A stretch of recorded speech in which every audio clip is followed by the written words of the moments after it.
Revelation 12. A great sign appeared in heaven. A woman clothed with the sun, with the moon under her feet, and a crown of 12 stars on her head. So, just last year, September 22nd, 2017, there was a lot of commotion about the constellation Virgo in the skies. I was intrigued by it. Watched some videos and a lot of speculation and along the lines of, I guess really from the dispensational people expecting the rapture at that time is the way they interpreted this. But anyway, the fact is, in the constellation Virgo, September 22nd, 2017, this exact situation did appear in the skies. So it seemed to be God saying something, that he was fulfilling Revelation 12 exactly at that moment. Now, the dragon didn't seem to match up as well, but the woman had the sun at her head, the moon at her feet, and Jupiter was in her womb for like 9 months and was coming out at the exact moment of the Festival of Trumpets, which would seem to be announcing the return of Jesus, the trumpet, when Jesus returns. So there was a lot of expectation about this. And I don't know what to make of it other than it seems to be evidence that God is alive and well, and either did that as a delusion for those who want to believe something else, or it meant something, but I don't believe there was a rapture of the church at that time.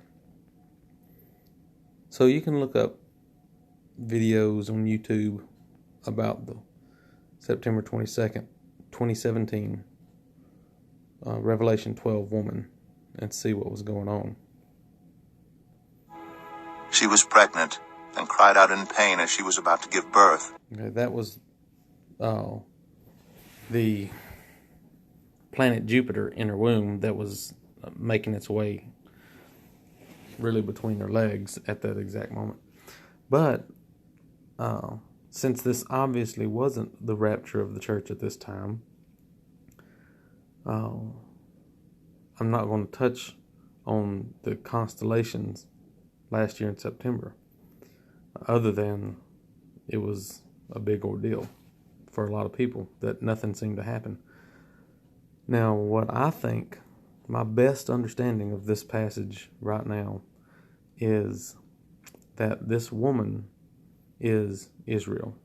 And the reason I would conclude that is based on everything it says about her in this chapter.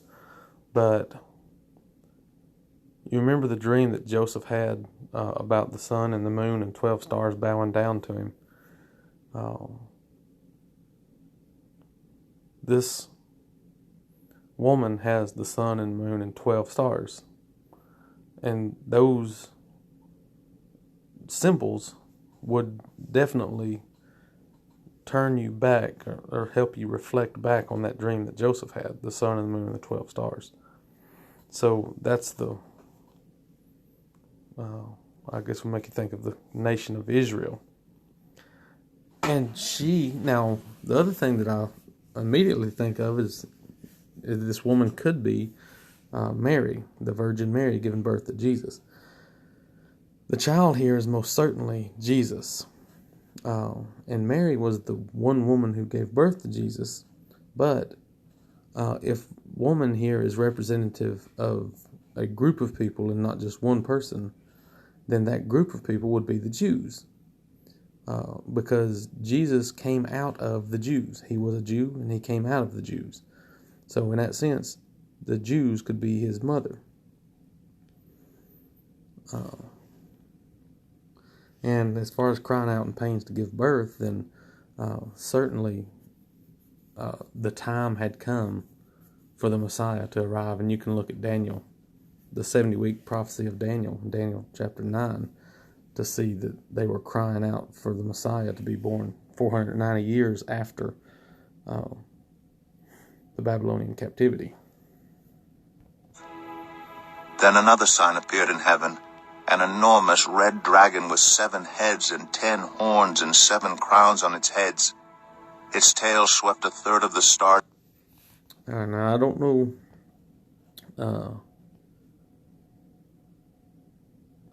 I think there's evidence that this dragon is actually Satan, but it could be Satan using maybe the Roman Empire as the mode by which he would try to accomplish his purposes.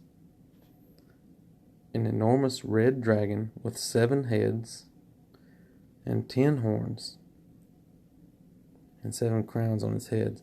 I'm not going to get too detailed about what I think all these things mean at this point. Stars out of the sky and flung them to the earth. The dragon stood in front of the woman who was about to give birth, so that it might devour her child the moment he was born.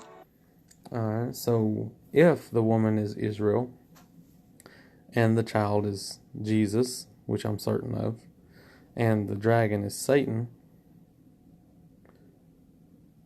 then Satan did not want Jesus to be born. Satan wanted to destroy Jesus when he was born, and he used Herod, who was the Jewish king in the Roman Empire, to try to kill Jesus. He killed all children ages 2 and below, all male children ages 2 and below, in an attempt to kill Jesus. She gave birth to a son, a male child, who will rule all the nations with an iron scepter. And that's the biggest reason why I'm sure that the male child was Jesus. And her child was snatched up to God and to his throne. Now, it's very possible that one sentence is the entire life of Jesus on earth. That he was born, he was going to rule, and he was snatched up to God, to his throne. So that would be after his death and resurrection and spending 40 days on the earth showing himself to others. Then he was snatched up to God and his throne. So this is not about the life of Jesus. This is about the events that surround the life of Jesus. Israel giving birth to the Messiah, Satan trying to kill Jesus, and Jesus, after his work was done, being caught up into heaven and to sit on his throne. The woman fled into the wilderness to a place prepared for her by God, where she might be taken care of for 1,260 days. All right, so that's 3.5 years. So after Jesus ascended, then the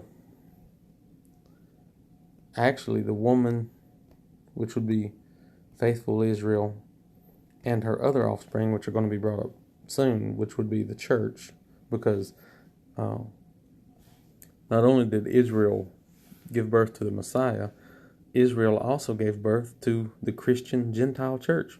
It came out of and through the Jewish faithful. But anyway, this 3.5 years very well could be the Roman Jewish War in 68 to 70 AD, which would be the same thing that Jesus was talking about in Matthew chapter 24, when he says, when you see all these things, you need to flee to the mountains. And here, the woman fled into the wilderness for 3.5 years to avoid the destruction.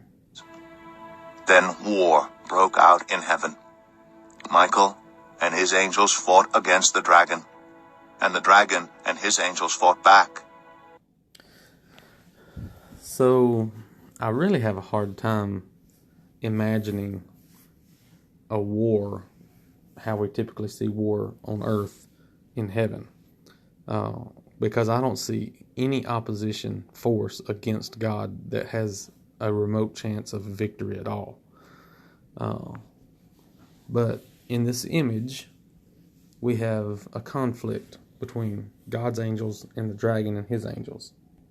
But he was not strong enough, and they lost their place in heaven. The great dragon was hurled down, that ancient serpent called the devil, or Satan, who leads the whole world astray. All right, so now we have confirmation that the dragon is also the ancient serpent called devil or Satan.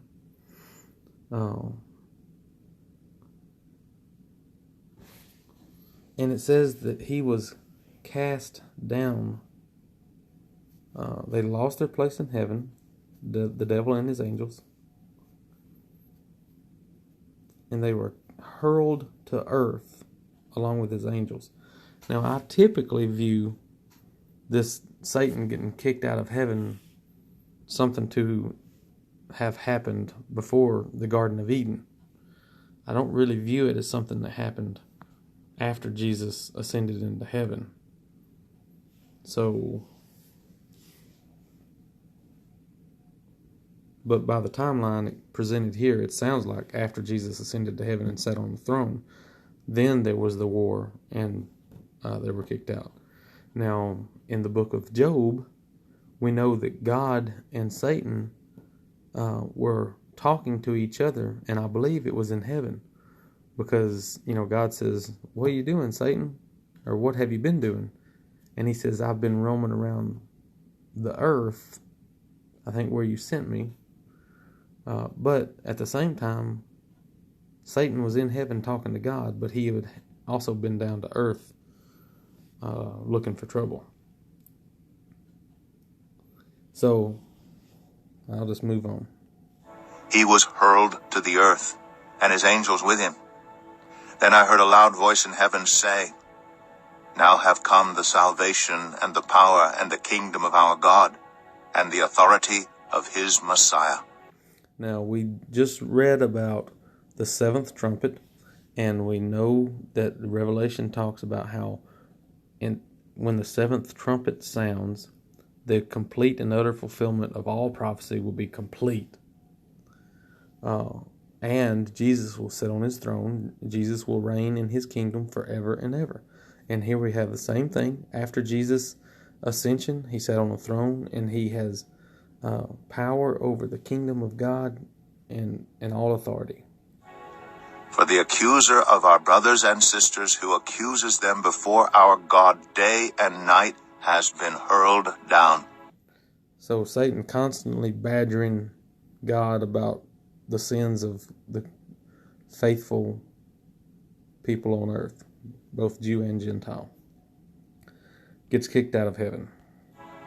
They triumphed over him by the blood of the Lamb and by the word of their testimony. They did not love their lives so much as to shrink from death. And so this is another reference to martyrs, to Christian martyrs, people who gave their life because they loved God and were more faithful to God than they had concern for their own earthly existence. And I think we all need to have that same expectation of rewards in the afterlife being greater than whatever we have in this life. But that's a hard thing to fully commit to. Therefore rejoice, you heavens, and you who dwell in them. But woe to the earth and the sea, because the devil has gone down to you. He is filled with fury, because he knows that his time is short. When the dragon saw that he had been hurled to the earth, he pursued the woman who had given birth to the male child. So Satan going after Israel. The woman was given the 2 wings of a great eagle, so that she might fly to the place prepared for her in the wilderness, where she would be taken care of for a time, times, and half a time, out of the serpent's reach. Now this is possible. Here's another reference to 3.5 years, or at least what could be interpreted as 3.5 years. And the woman being Israel, true Israel, spiritual Israel, which would include both Jew and Gentile. fleeing Jerusalem at the time of the Roman-Jewish War in the late 60s AD to be protected, which would again be the same thing Jesus talked about in Matthew 24. Then from his mouth the serpent spewed water like a river to overtake the woman and sweep her away with the torrent. But the earth helped the woman by opening its mouth and swallowing the river that the dragon had spewed out of his mouth. Then the dragon was enraged at the woman and went off to wage war against the rest of her offspring. All right, so there's the rest of her offspring, which would be the church, the Christians. So he tried to wipe out Israel, the Jews, after Jesus was ascended onto the throne. He was unsuccessful. And then he goes after the church, the Christians, the Gentiles. Those who keep God's commands and hold fast their testimony about Jesus.